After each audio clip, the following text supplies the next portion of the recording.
Bienvenidos a la clase número 4 de geometría. Vamos a hablar esta tarde del perímetro y cómo calcular el perímetro. Para empezar, lo vamos a definir como la medida del contorno de toda figura geométrica. Hemos estudiado a las figuras de 3 y 4 lados.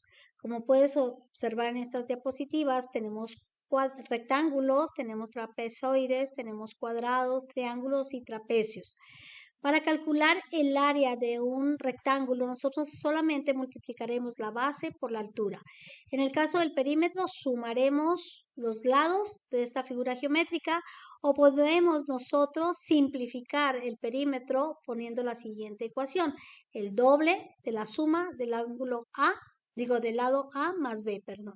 En el caso del trapezoide lo vamos a tratar exactamente igual que el rectángulo en el caso del área y del perímetro. En el caso del área para un trapezoide, nosotros debemos tomar en cuenta que la altura de toda figura geométrica estará representada por la línea vertical a su base. Y en este caso nosotros tendremos que tener cuidado para no tomar uno de los lados diagonales del trapezoide. En el caso del cuadrado, nosotros vamos a tener que sus 4 lados son iguales. Podemos simplificar al perímetro entonces como 4 por la medida del lado. Y en el caso del área, pues en vez de multiplicar lado por lado, elevar el lado al cuadrado. Para todos los triángulos, nosotros tenemos la suma de los lados para el perímetro y para el área tendremos la mitad del producto de la base por la altura. En el caso de los trapecios, nosotros tendremos la sumatoria de la base mayor más la base menor multiplicada por la altura y dividida entre 2. Vamos a ver esta figura irregular. Nosotros tenemos aquí que esta figura está constituida por 3 figuras regulares, un cuadrado, un rectángulo y un triángulo. Nosotros entonces, para encontrar el perímetro, sumaremos los lados de cada una de las figuras del contorno y nosotros para el área estaremos calculando 3 áreas, la del cuadrado, la del rectángulo y la del triángulo. Por ejemplo, para el cuadrado tú multiplicarás 45 por 45 o elevarás el 45 al cuadrado, obteniendo el área del cuadrado. Para el rectángulo tú estarás multiplicando base por altura, que en este caso la base será 45 y la altura será 10. Y en el caso del triángulo, tú tendrás que multiplicar la base por altura, sería 45 por 45 y dividirla entre 2 para encontrar el área de ese rectángulo, de ese rectángulo, y entonces sumar las 3 áreas para calcular el área total de esa figura. Para concluir, veamos esto.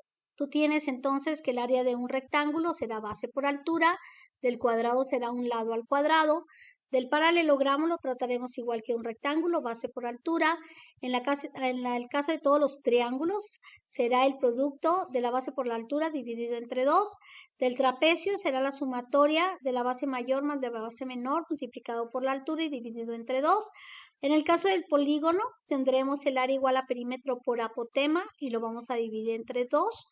Y para los polígonos cualquiera pudiéramos sacar el área de cada triángulo, sumarlo y obtener así el área total. Quiero explicarte un poquito qué es el apotema. El apotema es, en este caso, si lo puedes ver en la figura regular, es un hexágono. Nosotros podemos dividir ese hexágono en figuras regulares que son triángulos. Esos triángulos todavía dividirlos y sacar triángulos rectángulos. A esa altura del triángulo, a esa línea vertical, le llamamos apotema. El apotema entonces será la altura de un triángulo, en este caso un triángulo rectángulo, donde nosotros podemos calcularla usando el teorema de Pitágoras.